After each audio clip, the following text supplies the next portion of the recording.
जैसे कि आप लोगों को पता है कि बहुत सारे बीएड के बच्चों को लेसन प्लान बनाने पड़ते हैं, और किसी माइक्रो लेसन प्लान होते हैं और मैक्रो लेसन प्लान होते हैं। आपके दो लेसन प्लान होते हैं, एक छोटे वाला होता है, एक बड़े वाला होता है। जो बड़े वाला लेसन प्लान होता है उसे मैक्रो लेसन प्लान बोलते हैं, और जो छोटा लेसन प्लान होता है उसे माइक्रो लेसन प्लान बोलते हैं। जो छोटे वाला लेसन प्लान है वो आपको उस दिन ले जाना होता है जिस दिन आपका प्रैक्टिकल होता है। वो उसमें सिर्फ आपको एक टॉपिक लिखना होता है जो आपको बहुत अच्छे से तैयार है, जो आप प्रेजेंट करोगे एग्जामिनर के सामने, मतलब जिससे आप बच्चों को पढ़ाओगे। जो टॉपिक आप बच्चों को पढ़ाओगे वो आपको छोटे वाले लेसन प्लान में लिखना होता है। एक ही टॉपिक लिखना होता है उसमें, और उसमें आपको अच्छे से बताना होता है कि आप कितना अच्छे से उसको प्रिपेयर करके लाए हैं, आपके पास क्या मटेरियल है, आपके पास टीचिंग एड्स क्या क्या हैं। तो आप लोग को ध्यान में रखना होता है कि आपको क्या क्या लेके जाना है। आपको अपना लेसन प्लान बहुत अच्छे से बनाना होता है, क्योंकि वो लेसन प्लान आपका एग्जामिनर के हाथों में होता है जब आप पढ़ा रहे होते हैं। तो आपका जो ये लेसन प्लान है, ये ज़रूरी नहीं है आपको ये टॉपिक जो द ऑनेस्ट फार्मर है ये आपको उसी लेसन प्लान में बनाना है। बस मैं आपको एक डेमो दिखा रही हूँ कि आपको लेसन प्लान कैसे बनाने होते हैं। ठीक है, इसकी हेल्प से आप अपने लेसन प्लान बना सकते हैं, और डिट्टो ये लेसन प्लान भी आप बना सकते हैं, डोंट वरी।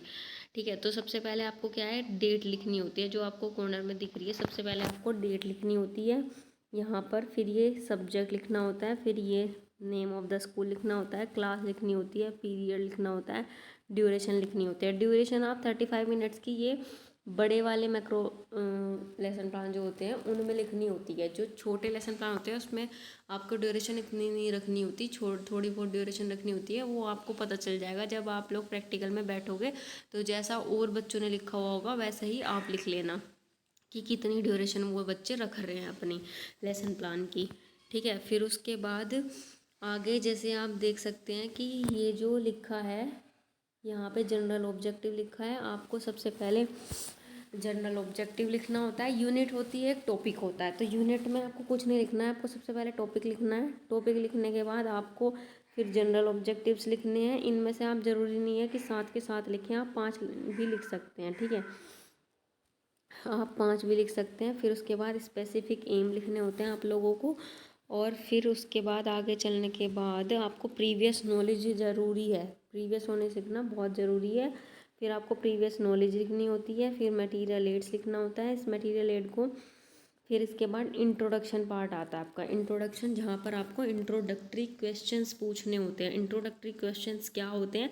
इंट्रोडक्टरी क्वेश्चन ये वो होते हैं जो आप बच्चों से पूछते हो, बच्चों को अपने टॉपिक पर लाने के लिए। ठीक है, जैसे कि हमारा कोई टॉपिक हो गया, जैसे हमारा मान लो कि हमारा टॉपिक हो गया सॉलिड स्टेट। ठीक है, तो आप सॉलिड स्टेट पर बच्चों को डायरेक्ट ऐसे नहीं बोल दोगे कि चलो बच्चों मैं आपको सॉलिड स्टेट पढ़ाऊंगी, या फिर आज हम सॉलिड स्टेट पढ़ेंगे। आप ऐसा नहीं बोलोगे, आपको बच्चों से क्वेश्चन पूछने होंगे। आपको जैसे पहले आपको एक सॉलिड, कोई भी सॉलिड चीज़ दिखानी होगी, बच्चों से पूछना होगा कि बच्चों ये क्या है। जैसे आपने कोई भी डस्टर दिखा दिया मान लो, तो डस्टर दिखाकर आप बच्चों से पूछोगे कि बच्चों ये क्या है, बच्चे बोलेंगे डस्टर। ठीक है, उसके बाद आपको उनसे पूछना कि बच्चों क्या आपको पता है कि इसको क्या कहते हैं, मतलब इसकी कौन सी फॉर्म है साइंस में, या फिर ऐसा कुछ आपको साइंटिफिक नेम पता है, साइंटिफिकली कुछ फॉर्म है या कुछ ऐसा। तो बच्चे बोलेंगे नहीं, तब आप बोलोगे कि बच्चों ये सॉलिड फॉर्म में है और आज हम सॉलिड के बारे में पढ़ेंगे। इस तरीके से आप लोगों को बच्चों को अपने टॉपिक पर लेकर आना है। तो वो होते हैं हमारे इंट्रोडक्टरी क्वेश्चंस। तो आप यहाँ पे इंट्रोडक्शन भी लिख सकते हो और इंट्रोडक्टरी क्वेश्चंस भी लिख सकते हो। ठीक है, फिर उसके बाद हम यहाँ पर ये पहला बॉक्स बनाएंगे प्यूपिल टीचर एक्टिविटी का, दूसरा स्टूडेंट एक्टिविटीज़ का, फिर टीचिंग एड्स का। ठीक है, तो पहला क्वेश्चन पूछेंगे what is the name of our country, बच्चे बोल देंगे। फिर ऐसे ही what is the chief occupation of India, बच्चे ये भी जवाब दे देंगे। हु एंगेज्ड इन फार्मिंग, इसका भी जवाब दे देंगे। फिर आप जब पूछोगे what is the condition of farmer, farmer की क्या स्थिति है, तो बच्चे ये जवाब नहीं दे पाएंगे। जो जवाब बच्चे नहीं दे पाएंगे आपको वहाँ पे प्रॉब्लमेटिक क्वेश्चन लिख देना है, या फिर अनआंसवर्ड लिख देना है। प्रॉब्लमेटिक की जगह आप अनआंसवर्ड भी लिख सकते हो। ठीक है, फिर उसके बाद आप लोगों को नेक्स्ट पर आ जाना है, नेक्स्ट पेज पर, या फिर अगर उसी पेज पर, अगर आपका पेज ज़्यादा बड़ा है तो उसी पेज पर आप फिर नीचे लिखोगे जो कि बहुत ज़रूरी है, स्टेटमेंट ऑफ एम। तो फिर लिखेंगे well students today we shall study an interesting story the honest farmer. ठीक है, जो कथन है हमारा, कथन का उद्देश्य क्या है हमारे, वो हम लिखेंगे। ठीक है, या फिर ऐसा लिख सकते हैं so students today we will study about about the honest farmer. ठीक है, हम ऐसा भी लिख सकते हैं, ये वाली लाइन भी लिख सकते हैं हम। फिर हमारा आती है प्रेजेंटेशन। प्रेजेंटेशन हेडिंग डालेंगे, देन उसके बाद टीचिंग पॉइंट लिखेंगे एक, फिर पीपल टीचर एक्टिविटी लिखेंगे, फिर एक स्टूडेंट एक्टिविटी, फिर ब्लैक बोर्ड वर्क या मटेरियल एड लिखेंगे। ठीक है, फिर उसमें फिर जो हमारे टॉपिक होते हैं ना, जो जो हम ऑनेस्ट फार्मर में पढ़ाने वाले हैं या जो भी है, तो वो हम टीचिंग पॉइंट्स में लिखते हैं। ठीक है, जो हम पढ़ाते हैं वो हम टीचिंग पॉइंट्स में लिखते हैं। ठीक है, जो हम पढ़ाते हैं वो हम टीचिंग पॉइंट में लिखते हैं। फिर उसके बाद यहाँ पर जैसे मॉडल रीडिंग हो गया, इमिटेशन रीडिंग हो गया, फिर यहाँ पे ये लिखेंगे स्टूडेंट एक्टिविटी में क्या लिखेंगे, स्टूडेंट एक्टिविटी में हम लिखेंगे कि बच्चे सुन रहे हैं, स्टूडेंट विल लिसन केयरफुली, ऐसा भी लिख सकते हैं, या फिर ये पूरी लाइन भी आप लिख सकते हो, थोड़ा ज़्यादा अट्रैक्टिव लगेगी। ठीक है, उसके बाद से हम नीचे चलते हैं। फिर उसके बाद आप लोग ये देख रहे होंगे, ये जो पिक्चर बनी है, फार्मर खेत में काम कर रहा है, तो ये जो पिक्चर बनी है आप इसको चार्ट पर बनाओगे तो ज़्यादा अट्रैक्टिव लगेगा, नहीं बनाना तो आप इसी में बना के छोड़ सकते हो, लेकिन आपको ये डायरेक्ट मॉडल पेपर पर नहीं बनाना है। तो फिर आपको ये जो है ना, ये चार्ट पर नहीं बनाना है, सॉरी सॉरी सॉरी, आपको ये किसान जो खेत में काम करते हुए दिख रहे हैं, ये आपको एक चार्ट पेपर पर बनाकर तब आपको चिपकाना है अपने लेसन प्लान पर। ठीक है, डायरेक्ट लेसन प्लान पर पेंसिल से ड्रॉ मत कर देना, अच्छे से जो अट्रैक्टिव लगे, सुंदर लगे, तो आपको ये चार्ट पेपर पर बनाकर दिखाना है। ठीक है, चार्ट पेपर आप एक बनाना, फिर इस चार्ट पेपर छोटा सा टुकड़ा वो अपने लेसन प्लान पर चिपका देना, उससे ऊपर आप ये लिख देना। ठीक है, जो भी लिखा है ये। उसके बाद आता है प्रोनाउंसिएशन ड्रिल, क्योंकि बच्चों को आप प्रोनाउंसिएशन के बारे में बता रहे हो, तो फिर आप ये सब लिखना। ठीक है, ये सब लिखोगे, फिर ये student will correct their pronunciation, बच्चे अपनी प्रोनाउंसिएशन को सही करेंगे।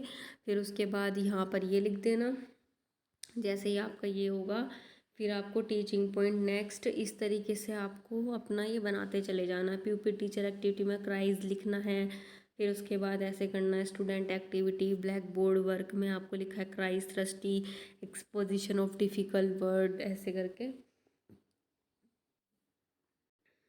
फिर सबसे लास्ट में आपकी आती है एक्सप्लेनेशन। ठीक है, आप यहाँ पे एक्सप्लेनेशन का वो डालेंगे, फिर आपको एक्सप्लेन करना होगा। फिर आप ये हिंदी भी लिखनी होती है, ऐसा नहीं कि आप पूरा हिंदी में, तो आप जैसे एक्सप्लेनेशन में आप बताएंगे एक किसान था, वह गांव में रहता था, वह बहुत ईमानदार था, एक दिन वह अपने हंसिए से फसल काट रहा था, उस वक्त बहुत गर्मी थी, इस तरीके से करके आपको ये लिखना है। बच्चे क्या करेंगे, बच्चे स्टूडेंट विल लिसन केयरफुली, बच्चे आपको जब आप एक्सप्लेन कर रहे होंगे, बच्चे आपको बहुत ध्यान से सुन रहे होंगे। ठीक है, तो आपको ये चीज़ स्टूडेंट एक्टिविटी में लिख देनी है।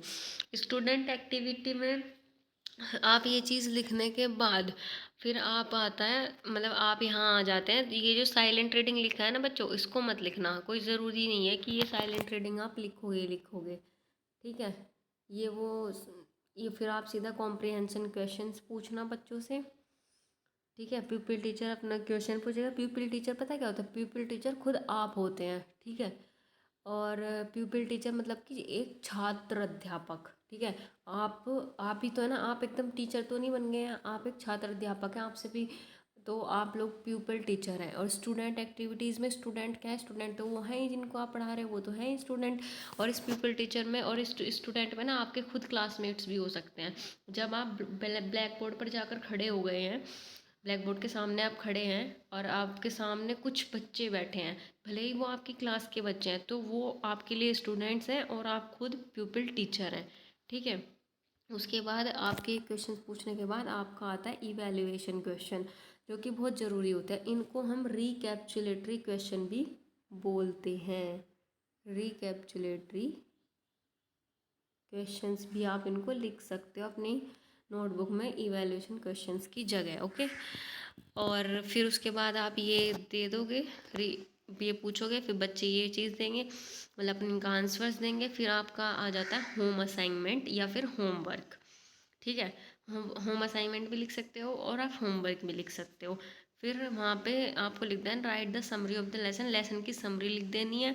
फिर उसके बाद स्टूडेंट अपना यहाँ पर लिखेंगे, जो भी समरी है आपके लेसन की छोटे में करके वो आपको लिख देनी है। फिर बच्चे इसको नोट डाउन कर रहे होंगे अपनी नोटबुक में। ओके, बस आपको ये इतना ही काम करना है। फिर उसके बाद आपका लेसन प्लान, एक लेसन प्लान बनकर आपका रेडी हो जाता है।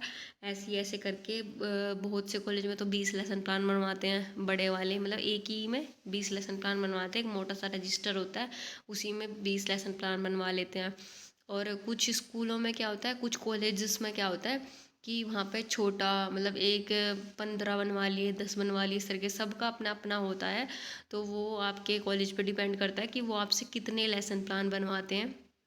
और इसमें जो एक माइक्रो, उस माइक्रो में एक ही बनता है। ठीक है, आपके 2 माइक्रो लेसन प्लान होते हैं, जो आपके 2 मेन सब्जेक्ट होंगे उनके अलग अलग बनेंगे। जैसे सपोज़ मैथ्स का और साइंस का है, तो मैथ्स का अलग बनेगा और साइंस का अलग बनेगा आपका। ठीक है, बाकी मैं आपको आगे आगे बताती रहूँगी कि क्या क्या है। अभी आप फ़िलहाल इंग्लिश का लेसन प्लान नंबर 1 बनाइए। उस मिलते हैं आपको एक नए लेसन प्लान के साथ। Thank you so much for watching. और वीडियो अच्छी लगी हो, इन्फॉर्मेटिव लगी हो, तो लाइक करना, शेयर करना और कमेंट करके आप पूछ सकते हैं आपको कुछ जो भी डाउट है इस लेसन प्लान में। ओके,